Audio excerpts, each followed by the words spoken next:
আসসালামু আলাইকুম, শুভ সকাল। ভোরবেলায় চলে আসলাম শেখ কুমিরা থেকে মোটর ড্রাইভ করে খাগড়াছড়িতে ঘোরার উদ্দেশ্যে। প্রথমে আসলাম আলোটিলা পর্যটন কেন্দ্র। গেটটা দেখে মনে হচ্ছে যে অনেকটা চাইনিজ ভাব। অ্যাকচুয়ালি এই পর্যটন কেন্দ্র থেকে পুরো খাগড়াছড়ি শহরের ভিউটা এখান থেকে দেখা যায়। এখানে দুটো জ্বলন্ত ব্রিজ আছে, আর যে আলোটিলা গুহা সেটাও এখানেই অবস্থিত। ওয়েদারটা একেবারে ঠান্ডা, প্রচণ্ড গরম ছিল, কিন্তু গাছের কারণে প্রচণ্ড ঠান্ডা।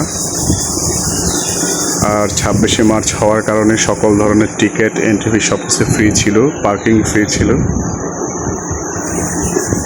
তো হঠাৎ ইনস্ট্যান্ট সিদ্ধান্তে ঘুরতে বের হওয়া। খাগড়াছড়ি হচ্ছে বেসিক্যালি বিভিন্ন আদিবাসীর আবাসস্থল, এবং আদিবাসী এবং বাঙালি মিলিয়ে মাল্টিকালচারাল যে সংস্কৃতি সেখানে গেলেই দেখা যায়। এটা হচ্ছে সেই কাঠের জ্বলন্ত ব্রিজ। এখান থেকে খাগড়াছড়ি শহরের ভিউটা অসাধারণভাবে উপভোগ করা যায়। একটু কষ্টসাধ্য হলেও বাট অনেক দেখতে সুন্দর, চোখ জোড়ানোর মনোরম দৃশ্য।